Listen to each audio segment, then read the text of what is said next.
welcome back to Liz's Bookcase.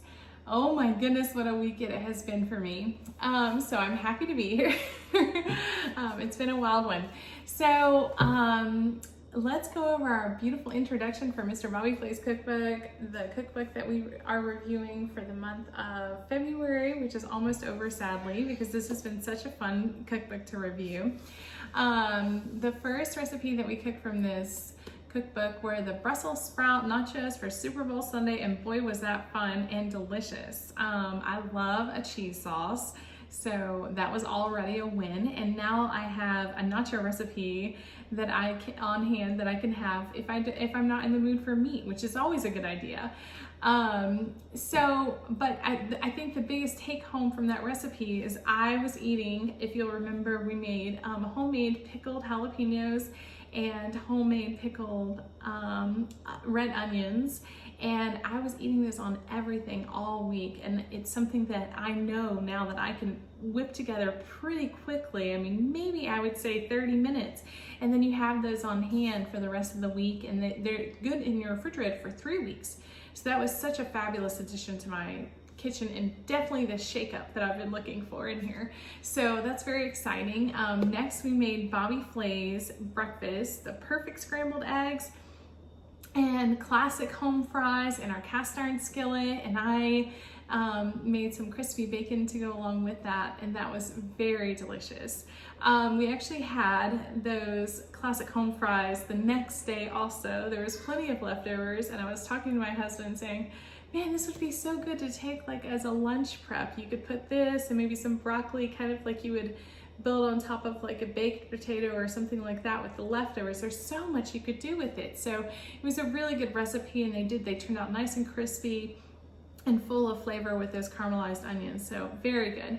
And the final wonderful recipe that we made was the homemade pizza on my pizza stone in the oven at 500 degrees, which was a recipe that was shared with him from a fellow chef, Chris Bianco from Phoenix, Arizona, who owns his own pizzeria. So that just goes to show you these chefs work together and how awesome of a process that is, that not just one person is really coming up with these recipes. Most recipes have been passed down for years and years and years, and they just keep kind of changing and sharing them. So that's really nice that they both shared that one with us, because it was a really good pizza dough recipe.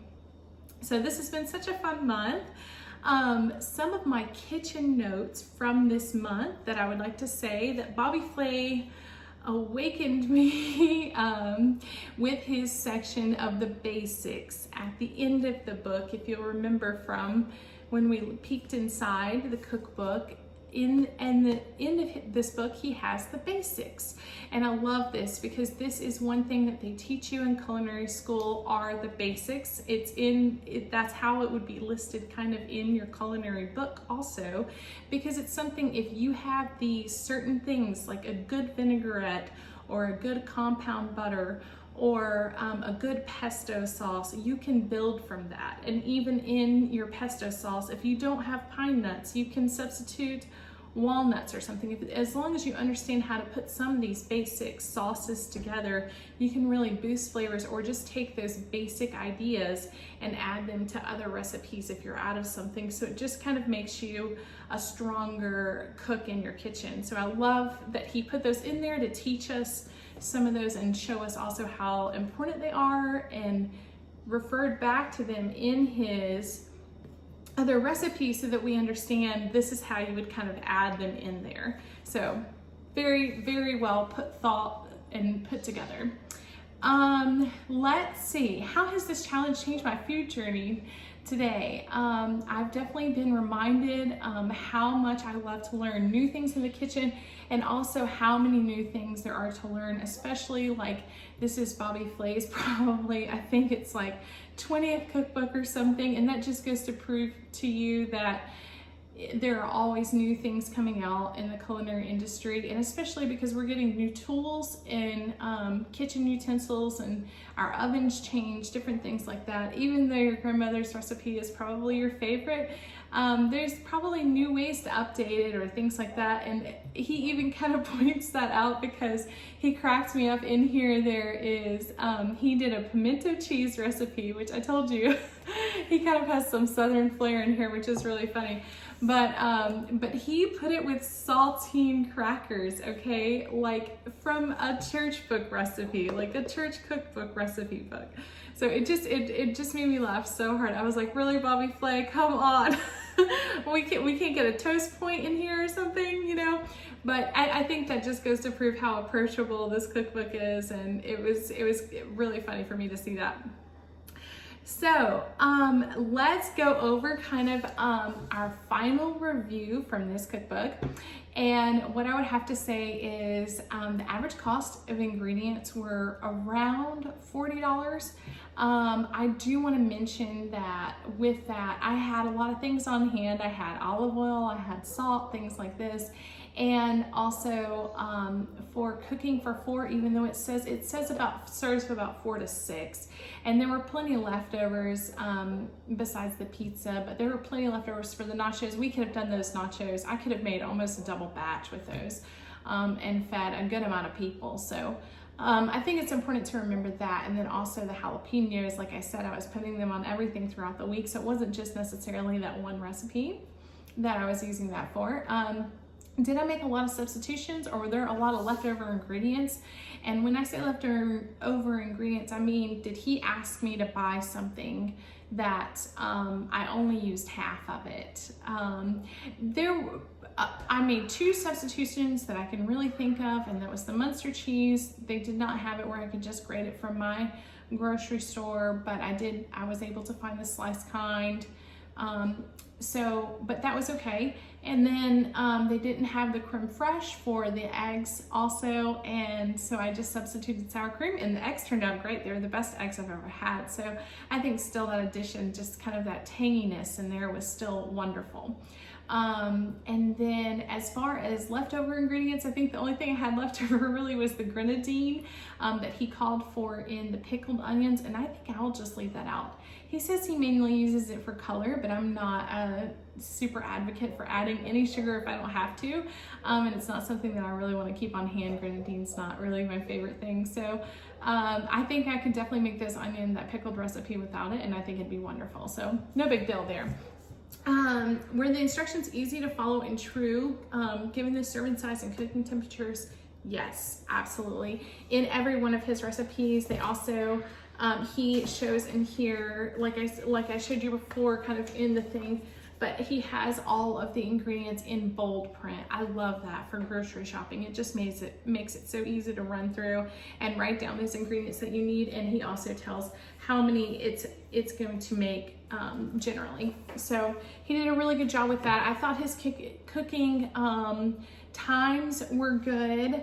I did run into one thing, and it was like when he said to do so many cups of lime juice, fresh lime juice. I didn't know how many limes it would take to make that amount of fresh lime juice. So I would have liked to seen maybe him to let me know that because the average at-home chef is maybe not going to know that information. But let's see, what did the family think? The family liked it. Of course, the family loved the pizza. The girls loved to just dip the chips in the cheese, and they definitely liked the scrambled eggs. So my husband and I loved everything. It was great, and like I said, I put those pickled jalapenos on everything. So that was really good. Is this cookbook going to be Liz's bookcase approved? Absolutely. I can't wait to cook more of these recipes. He actually has another pickled or another pepper, Yucatan pepper, refrigerated pickle recipe in here that I definitely want to try, and I didn't get to try all of his vinaigrettes that he showed in there. I'd like to try this also, like I said, just to have some of those basics on hand. Okay guys, now it is time for the fun part. Let's do this giveaway. I've been excited to do this because I'm gonna actually do a drawing this time. I think this will be super fun. I kind of had my daughter help me pick last time, but so we're gonna do the drawing this time. So I have written down, I only have like 10 names in here, you guys. I know I have like 40 something subscribers, which I'm very grateful for, but you need to change your thing to public, or let me know that you're subscribing so that I can put your name in the hat. So let's find out who wins this Bobby Flay cookbook, and I'll just need you to find a way to text me or message me online so that I can find a way to send this to you. It is Donna Heflin. There you go, Donna. Very exciting. Text me or message me on Facebook or Instagram or something and let me know how you want me to mail this to you. So congratulations. That's very exciting. And everyone else's name who did not get picked this time is still going to stay in this cup for next time. So I still have plenty of cookbooks to come. Let's do our reveal for next month. And then I have a little announcement that I need to share with you. So this is going to be next month's cookbook. I cannot wait to see. Let's see, we have Rachel Ray. How exciting. It's 50 Memories and Meals from My Sweet and Savory Life. I'm so excited about this one because Rachel Ray has been such a big inspiration to me. I kind of have always connected with her. And I've always loved her cooking shows, and she's just so upbeat and full of life, and it's fun to watch her on TV. So this is gonna be a very exciting month. And speaking of that, I have a little announcement for you. My family is moving states. So I just wanted to let you know that on Liz's bookcase for the month of March, it is going to be maybe not as on time as it has been in the past. And just to bear with me, I am still going to be doing my 12 cookbooks for the whole year. Nothing is going to change, but the month of March might be a little bit hit or miss. I'm going to do the best I can with what I've got, and I will keep you updated on my other social media accounts of what's going on with me. You might get to see some of my travel snacks and things like that. So there'll be other fun things for me. It might not be exactly the format that I've been using this time, but we will get through this cookbook for sure. Thank you as always for tuning in today and for all of your support. I'm so excited for the month of March and for this big change that's coming, and I will keep you updated on everything with that. I'll see you next time.